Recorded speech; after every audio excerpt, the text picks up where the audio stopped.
إن الحمد لله نحمده ونستعينه ونستغفره ونعوذ بالله من شرور أنفسنا ومن سيئات أعمالنا من يهده الله فلا مضل له ومن يضلل فلا هادي له أشهد أن لا إله إلا الله وحده لا شريك له وأشهد أن محمدا عبده ورسوله يا أيها الذين آمنوا اتقوا الله حق تقاته ولا تموتن إلا وأنتم مسلمون يا أيها الناس اتقوا ربكم الذي خلقكم من نفس واحدة وخلق منها زوجها وبث منهما رجالا كثيرا ونساء واتقوا الله الذي تساءلون به والأرحام إن الله كان عليكم رقيبا يا أيها الذين آمنوا اتقوا الله وقولوا قولا سديدا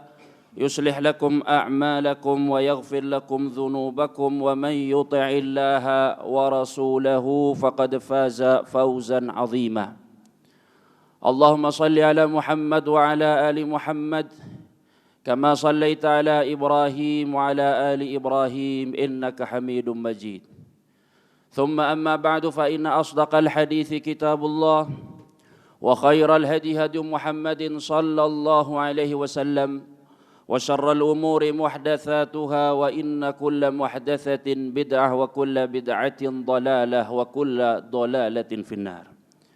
Ma'asyiral muslimin sidang Jumat yang dirahmati oleh Allah, di hari yang penuh berkah ini mari kita sama-sama meningkatkan iman dan takwa kita kepada Allah Subhanahu wa taala. Takwa dalam arti menjalani segala perintah-perintah Allah Subhanahu wa taala dan menjauhi apa yang dilarang olehnya. Sidang Jumat yang dirahmati oleh Allah, di bulan Rabiul Awal seperti ini biasanya kaum muslimin atau sebagian di antara kaum muslimin merayakan peringatan lahirnya Nabi Muhammad sallallahu alaihi wasallam.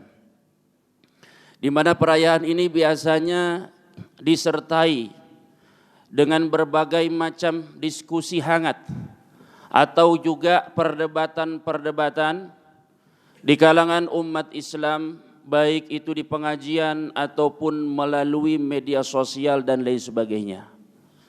Banyak orang-orang memperbincangkan, baik dari kalangan para ustadz, para penuntut ilmu, demikian pula masyarakat awam, memperbincangkan soalan tentang hukum merayakan peringatan lahirnya Nabi kita Muhammad sallallahu alaihi wasallam.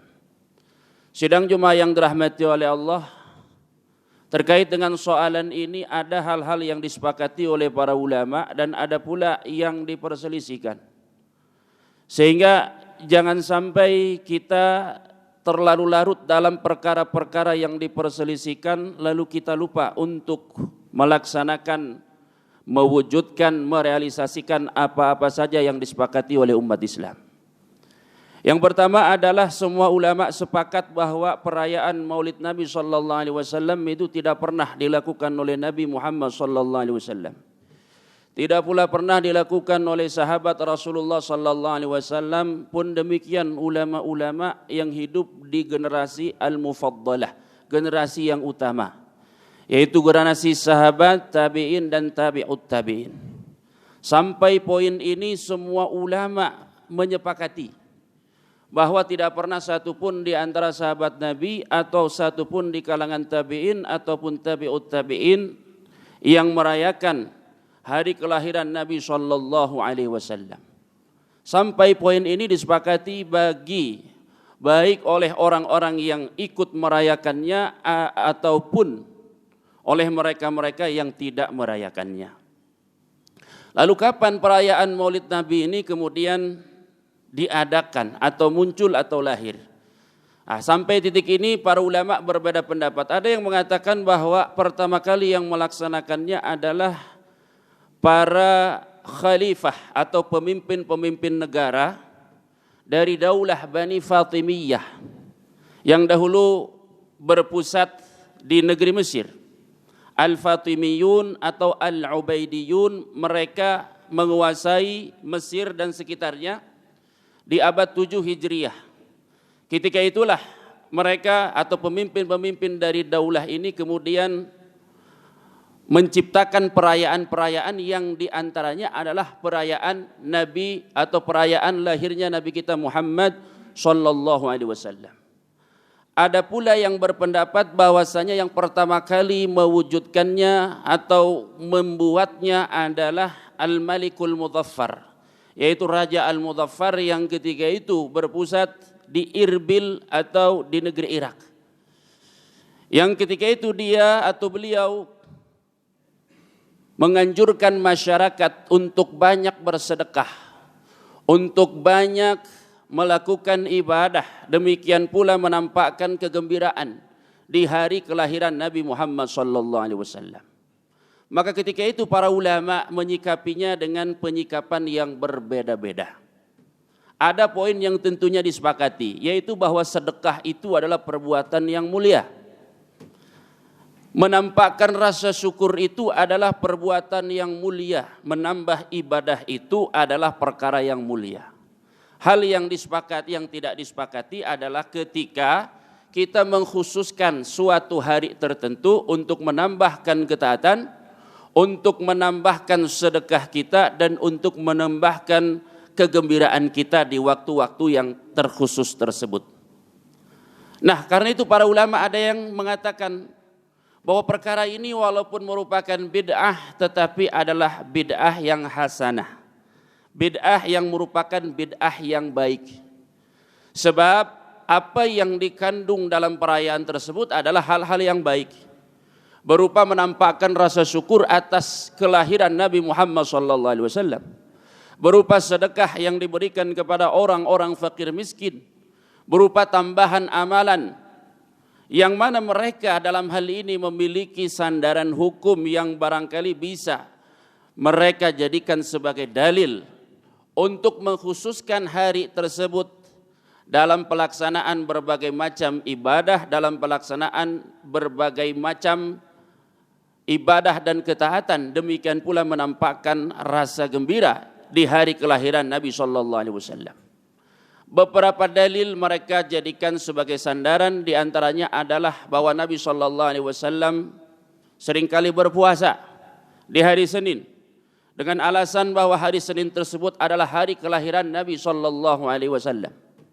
Di mana dari hadis itu mereka menyimpulkan bahwa Nabi sallallahu alaihi wasallam menyimpulkan atau mengkhususkan hari Senin dengan ketaatan disebabkan bahwa hari Senin tersebut adalah hari kelahiran beliau. Lalu dari sini dikiaskan pula ya dari hari Senin kepada bulan di mana dilahirkannya Nabi Muhammad sallallahu alaihi wasallam. Demikian pula dalil-dalil yang lain yang terlepas dari itu semua, baik itu kita katakan sahih atau tidak sahih. Tetapi hal ini tidaklah merupakan atau bukanlah merupakan suatu perbedaan pandangan yang sangat-sangat besar. Sebab alangkah banyaknya juga para ulama berbeda pendapat terkait dengan masalah-masalah yang baru. Sebab di antara ulama ada yang mengatakan bahwa ini ada dasarnya, tetapi sebagian yang lain mengatakan itu tidak ada dasarnya.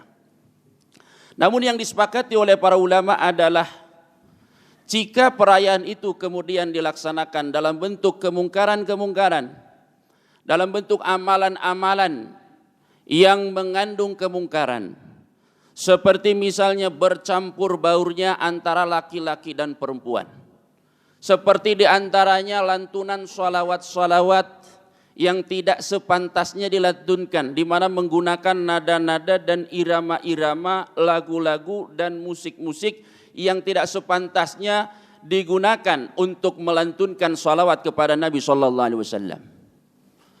Apalagi apabila perbuatan tersebut disertai dengan kemungkaran-kemungkaran seperti mohon maaf berjoget-joget di saat melantunkan salawat Nabi sallallahu alaihi wasallam. Jadi hal ini adalah ada poin-poin yang disepakati dan ada poin-poin yang diperdebatkan. Yang diperdebatkan tentunya apakah boleh kita merayakan kelahiran Nabi sallallahu alaihi wasallam dengan cara misalnya kita membaca riwayat hidup atau biografi hidup Nabi sallallahu alaihi wasallam sejarah perjalanan hidup Rasulullah sallallahu alaihi wasallam? Apakah juga boleh kita menambahkan ketaatan? Apakah juga boleh kita bersedekah di hari tersebut? Apakah juga boleh kita misalnya menampakkan kegembiraan di hari tersebut? Sebagian ulama mengatakan tidak boleh, karena mereka bersandar pada kaidah bahwa segala apa saja yang tidak pernah dilakukan oleh para sahabat, demikian pula tabi'in dan tabi'ut tabi'in, maka hal tersebut bukanlah merupakan bagian dari agama. Sesuai dengan perkataan Imam Malik rahimahullahu ta'ala, bahwa Allah subhanahu wa ta'ala telah menyempurnakan agama ini. Maka dari itu kata Imam Malik rahimahullahu ta'ala, wa man lam yakun yauma idzin dina lam yakunil yauma dina. Maka apa saja yang tidak tergolong ke dalam agama di saat turunnya ayat tentang kesempurnaan agama ini, maka pada hari ini pun tidak akan pernah menjadi bagian dari agama. Sebagian ulama melihat bahwa apa saja yang memiliki dasar, walaupun hadis yang umum, walaupun dalil-dalil yang umum, di mana hal itu mengandung kebaikan dan lain sebagainya, maka itu masih boleh dikatakan, masih boleh dilakukan. Sebagaimana hal ini adalah merupakan pendapat sebagian ulama-ulama besar, seperti Al-Imam Ibnu Hajar Al-Asqalani rahimahullahu ta'ala, seperti Al-Imam Abu Syamah Al-Maqdisi rahimahullah ta'ala, seperti juga Al-Imam As-Suyuti rahimahullahu ta'ala. Namun tentunya hadirin sidang Jumat yang dirahmati oleh Allah, poin yang juga kita sepakati adalah bahwa tentu untuk menjadi umat Nabi Muhammad sallallahu alaihi wasallam tidak cukup kita hanya memperbanyak salawat kepadanya. Tidak cukup kita hanya merayakan hari kelahiran beliau setiap tahun. Tidak cukup pula kita hanya membaca biografi kehidupan Nabi sallallahu alaihi wasallam. Tidak cukup pula kita hanya bergembira di hari kelahiran Nabi sallallahu alaihi wasallam. Yang akan menyelamatkan kita pada hari akhir dan kita akan digolongkan termasuk di antara pengikutnya adalah ketika kita mengamalkan apa yang diperintahkan oleh Rasulullah sallallahu alaihi wasallam. Ketika kita mencontoh apa yang dilakukan oleh Nabi sallallahu alaihi wasallam, sebagaimana firman Allah Subhanahu wa taala, laqad kana lakum fi rasulillahi uswatun hasanatun liman kana yarjullaha wal yawmal akhir wa dzakarallaha katsira. Sungguh pada diri Rasul itu terdapat suri teladan yang baik untuk diikuti, untuk dicontoh, untuk diamalkan bagi siapa-siapa saja yang beriman kepada Allah Subhanahu wa taala dan beriman kepada adanya hari pembalasan, wa dzakarallaha katsira, dan ia banyak berzikir kepada Allah Subhanahu wa taala. Barakallahu li wa lakum fil Qur'anil Karim wa nafa'ani bima fihi minal ayati wadh-dzikril hakim wa taqabbala minni wa minkum tilawatahu innahu huwal ghafurur rahim.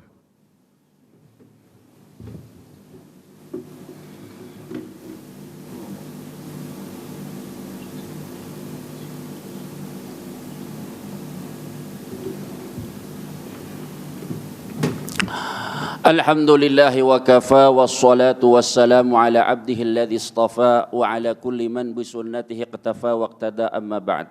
Sidang Jumat yang dirahmati oleh Allah, di dalam surat Ali Imran ayat 164 Allah Subhanahu wa taala menjelaskan kepada kita bahwa datangnya seorang nabi yang berasal dari diri kita sendiri, yaitu dari kalangan manusia, adalah satu karunia yang besar. Namun karunia itu tidak terbatas pada kelahirannya.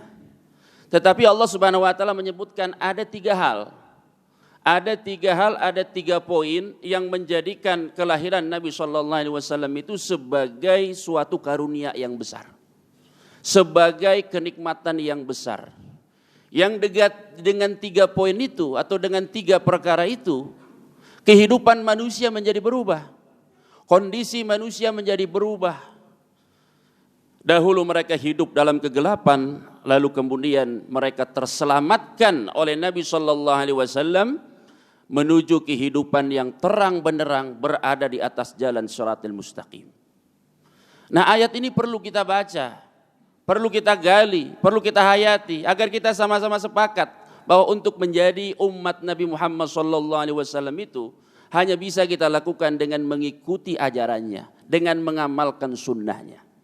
Apa-apa yang tadi kita sampaikan itu hanyalah perdebatan yang barangkali tidak akan pernah usai, tidak pernah akan selesai sampai bangkitnya hari kiamat.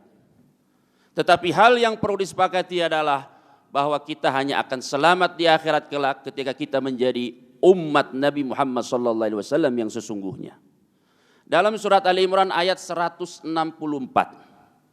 Allah Subhanahu wa taala berfirman, "Laqad mannallahu 'alal mu'minin." Sungguh Allah telah memberikan karunia kepada orang-orang yang beriman. Idz ba'atsa fihim rasulan min anfusihim, ketika Allah Subhanahu wa taala mengutus seorang rasul dari kalangan mereka sendiri. Karunia itu sempurna ketika rasul ini melaksanakan 3 kewajiban atau 3 misi yang Allah embankan kepadanya. Yang 3 misi ini seharusnya menjadi program kita dalam menjalani hidup kita sehari-hari. Sehingga dengan itu mudah-mudahan kita menjadi umat Nabi SAW yang nanti terselamatkan di hari akhir. Kata Allah Subhanahu wa taala, "Idz ba'atsa fihim rasulan min anfusihim yatlu 'alaihim ayati."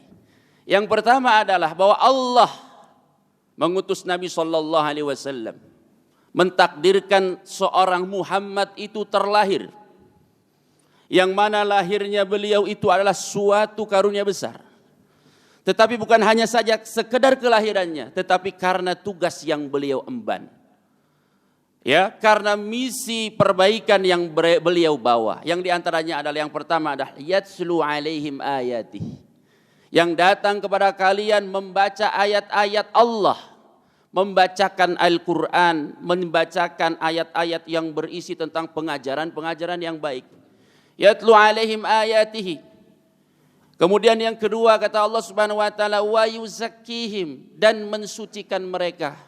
Mensucikan mereka dari keyakinan-keyakinan yang buruk. Mensucikan mereka dari perangai-perangai yang tidak baik, akhlak-akhlak yang tidak terpuji. Karena itu kalau kita ingin menjadi umat Nabi Muhammad SAW, maka contohlah Nabi kita Muhammad SAW dalam perihal akidah dan juga perihal akhlakul karimah. Kemudian yang ketiga kata Allah Subhanahu wa taala, wa yuzakkihim wa yu'allimuhumul kitaba wal hikmah, dan dia datang untuk mengajarkan kepada kalian kitab suci berupa Al-Quran, wal hikmah, dan kebijaksanaan berupa sunnah Nabi Muhammad sallallahu alaihi wasallam. Wa in kanu min qablu lafi dhalalim mubin, walaupun manusia sebelum kedatangannya benar-benar berada dalam kesesatan nyata. Sidang Jumat yang dirahmati oleh Allah, maka kenikmatan ini tidak bisa kita raih hanya dengan kita memperingati kelahiran Nabi sallallahu alaihi wasallam. Tanpa ketiga hal ini kemudian kita amalkan. Kita mengaku menjadi umat Nabi, tapi kita tidak pernah mengikuti apa atau misi yang dibawa oleh Nabi Muhammad SAW, yaitu untuk mengkaji kitab suci, membaca kitab suci, memahami kitab suci. Yang kedua adalah membersihkan jiwa kita dari segala macam keyakinan-keyakinan yang buruk, dari segala macam akhlak-akhlak yang tidak terpuji. Dan yang ketiga adalah mengamalkan Al-Quran dan mengamalkan ajaran Nabi SAW yang berupa hikmah, yang berupa kebijaksanaan, yang tentunya itu adalah sunnah yang dibawa oleh Nabi kita Muhammad sallallahu alaihi wasallam. Sidang Jumat yang dirahmati oleh Allah, mudah-mudahan momentum Rabiul Awal ini menambah kecintaan kita kepada Nabi kita Muhammad sallallahu alaihi wasallam, menambah keinginan kita untuk mendalami ajaran Nabi kita Muhammad sallallahu alaihi wasallam, sehingga mudah-mudahan kita diberi taufik oleh Allah Subhanahu wa taala untuk mau mengamalkan sunnah-sunnah Nabi kita Muhammad sallallahu alaihi wasallam, sehingga mudah-mudahan di akhirat kita dikumpulkan bersama beliau, diberi karunia meminum dari air telaga Nabi Muhammad sallallahu alaihi wasallam. Innallaha wa malaikatahu yusalluna 'alan nabi ya ayyuhalladzina amanu sallu 'alaihi wa sallimu taslima. Allahumma shalli ala Muhammad wa ala ali Muhammad kama shallaita ala Ibrahim wa ala ali Ibrahim innaka Hamidum Majid, wa barik ala Muhammad wa ala ali Muhammad kama barakta ala Ibrahim wa ala ali Ibrahim innaka Hamidum Majid. Allahumma ighfir lil mu'minina wal mu'minat wal muslimina wal muslimat al ahya'i minhum wal amwat innaka sami'un qaribun mujibud da'wat ya qadiyal hajat. Rabbana taqabbal minna innaka antas sami'ul alim wa tub alaina innaka antat tawwabur rahim. اللهم أعز الإسلام والمسلمين وأهلك الكفرة والمشركين ودمر أعداءك أعداء الدين يا رب العالمين. ربنا هب لنا من أزواجنا وذرياتنا قرة أعين واجعلنا للمتقين إماما. اللهم إنا نسألك الهدى والتقى والعفاف والغنى. ربنا لا تزغ قلوبنا بعد إذ هديتنا وهب لنا من لدنك رحمة إنك أنت الوهاب. اللهم احفظ بلادنا وبلاد المسلمين. اللهم احفظ بلادنا وبلاد المسلمين. اللهم احفظ بلادنا وبلاد المسلمين. ربنا آتنا في الدنيا حسنة وفي الآخرة حسنة وقنا عذاب النار. وصلى الله على نبينا محمد وعلى آله وصحبه وسلم. وآخر دعوانا أن الحمد لله رب العالمين. أقيموا الصلاة.